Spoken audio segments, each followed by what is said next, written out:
This is Akashvani. In the program Money Talk, we now bring you a discussion on highlights of 4th G20 Finance Ministers and Central Bank Governors meeting. The participants are Ranjit Mehta, Economic Analyst, and Rajesh Laikh, Anchor. The G20 Finance Ministers and Central Bank Governors meeting under the Indian presidency was held during 12th and 13th October 2023 in Marrakesh, Morocco, on the sidelines of the annual meetings of the International Monetary Fund and the World Bank Group. This was the fourth and final meeting of the G20 Finance Ministers and Central Bank Governors under the Indian presidency. Dr. Mehta, what was the outcome? What were the achievements of this meeting? This particular meeting was very significant as, it had, number one is India's G20 presidency had held in New Delhi. Now, in New Delhi, declaration was, which was unanimously agreed by all G20 leaders in September. That was important, and it was for multilateralism to be achieved through the efforts of the membership. Now, ministers and governors also recognize that the global economy has shown resilience in recent shocks. The members reiterated that the need for well-calibrated monetary, fiscal, financial, structural policies to promote growth. So that will also reduce the inequalities and maintain macroeconomic and financial stability. And it also agreed on the G20 finance track. The key achievements of that had been the strengthening of multilateral development banks with the need and to address the shared global challenges of the 21st century. And second was advancing financial inclusion and productivity gains through digital public infrastructure. And also there was discussion on crypto assets agenda, managing global debt vulnerabilities, because there are so many geopolitical situations they are arising, and financing of cities of tomorrow with the focus on climate change mitigation.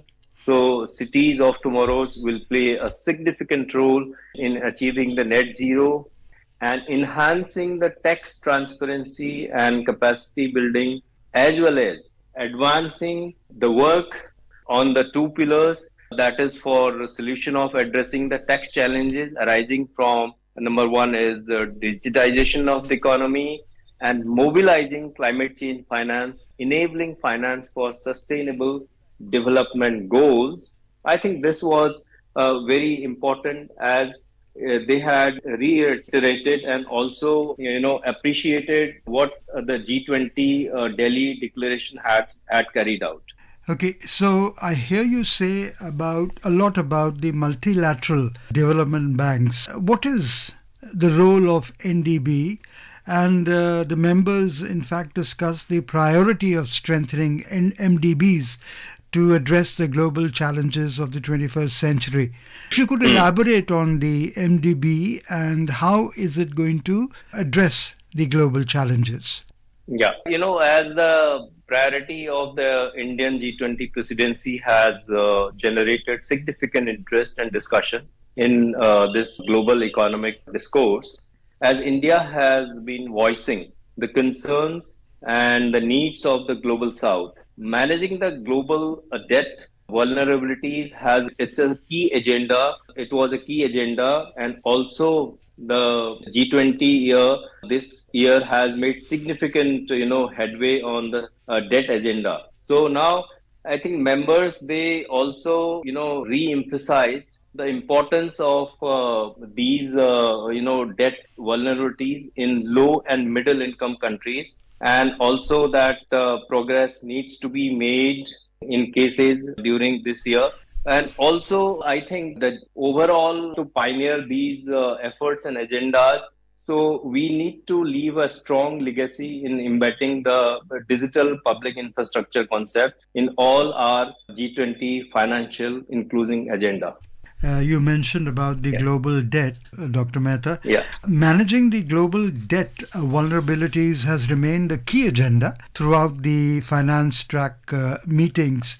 In fact, it has taken forward Prime Minister's very pertinent observation during the G20 Leaders Summit in New Delhi on the need to address the debt crisis faced by vulnerable countries with sensitivity. So, would you elaborate on this aspect as to how it is going to address the debt crisis?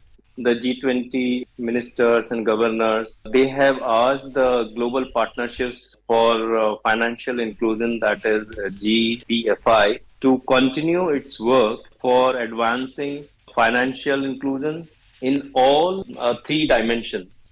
These three dimensions are like access, second is usage, and third is quality for individuals and also for MSMEs. As MSMEs play a very important part in the world economy in generating the employment. Also, it adds to a large chunk of, significance to all the economies all over the world. So through these innovative methods, including the digital public infrastructure support, I think this will generate inclusive growth and sustainable development. We have seen that how UPI has been able to transform and to include the people who were downtrodden, the people who is standing in the last at the end of the queue, they have also been included. And India's digital public infrastructure has been widely discussed during these all G20 meetings.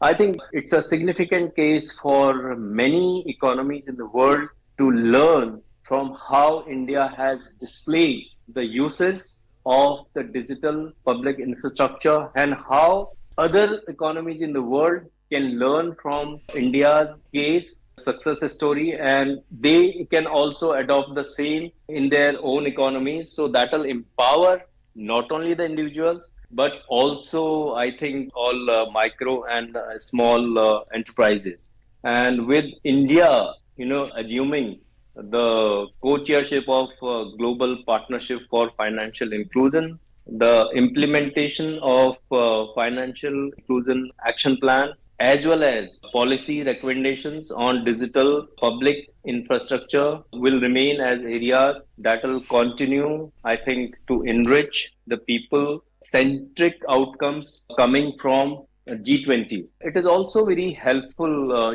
to achieve the goals of the Paris Agreement and agenda by 2030, where I think where sustainable development has remained one of the key agendas of G20.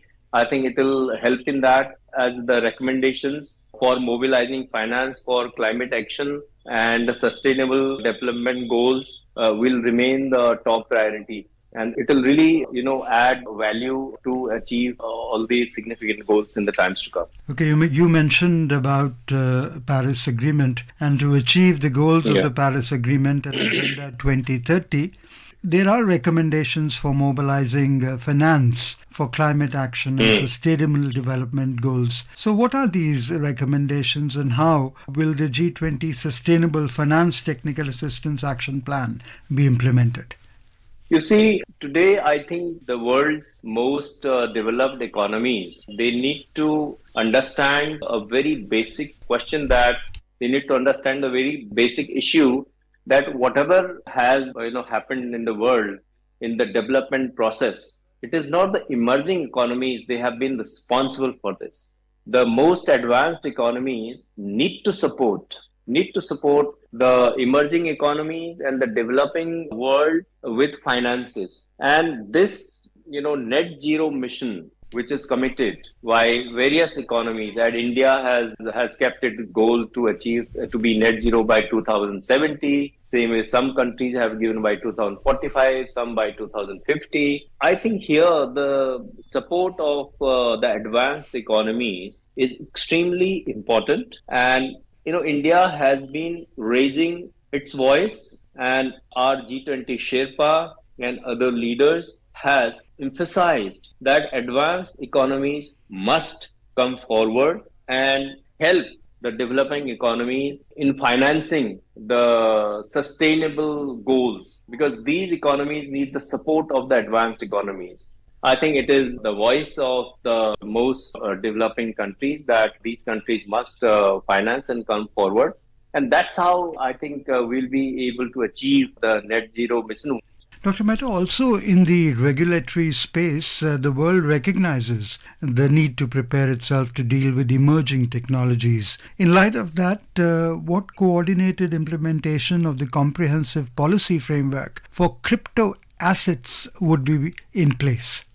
Yeah, I think you have touched upon a very important point. As the crypto assets or cryptocurrency has been in talk, and these finance ministers and central bank governors, they have also, discussed the crypto assets in their agenda. The way the world is moving, the way people have been using the crypto assets and the use of crypto assets in various places, I think we cannot totally ignore it. However, cryptocurrency, wherever this cryptocurrency is concerned, I think that crypto assets are going to stay. And most finance ministers and governors, they realize that crypto assets should be adopted, and this will play a critical role in the times to come. And every country has to regulate this and make a foolproof mechanism by which people are protected from misuse of these digital assets. And when there'll be good mechanisms and significant processes and strong systems in place, I think the trust factor will be there. People will adopt these assets, and they would definitely get inspired to invest in these assets. Till the time a robust mechanism and regulatory framework is not in place, I think people in large numbers may not be part of this crypto assets. Though gradually it is going to grow, but I think that all the governments, they understand it, and they are going to make a regulatory framework where people have trust, because trust factor is extremely important in anything which is new, and any new asset class that comes, people try to adopt it. I think that most people, they initially have some hesitation. With the strong regulatory framework in place, people will be more willing to invest in these kind of assets. So lastly, just would like you to touch upon the report of the World Bank on enablers of inclusive cities, enhancing access to services and opportunities, and how delivery of urban infrastructure services will take place. The way the world economy is advancing, we will see that large number of population will move to the cities. And cities are growth engines of any economy. However, it is very important to understand that those cities need to be livable. They need to be financed in a manner that they are affordable to all class of people.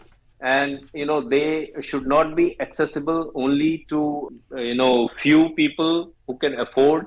I think they need to be accessible to every person.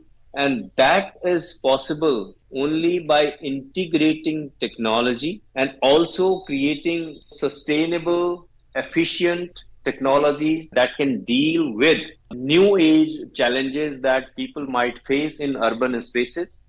And there needs to be a robust digital public infrastructure in delivering all these urban services. I think, and it will be very important that all these need to be sustainable in a manner that every person in the society can access to the services. And this is possible only by integration of technology in future cities of this generation. Okay. Dr. Ranjit Mehta, thank you so much for being with Akashvani. Thank you. You were listening to a discussion on highlights of 4th G20 Finance Ministers and Central Bank Governors meeting. The participants were Ranjit Mehta, Economic Analyst, and Rajesh Laikh, Anchor. The program was produced and presented by the News Services Division of Akashvani. You can listen to it on our mobile app, News on AIR. This program is also available on our YouTube channel, News on AIR Official. You may share your feedback about this program through email at airnsttalks@gmail.com or WhatsApp on 9289094044.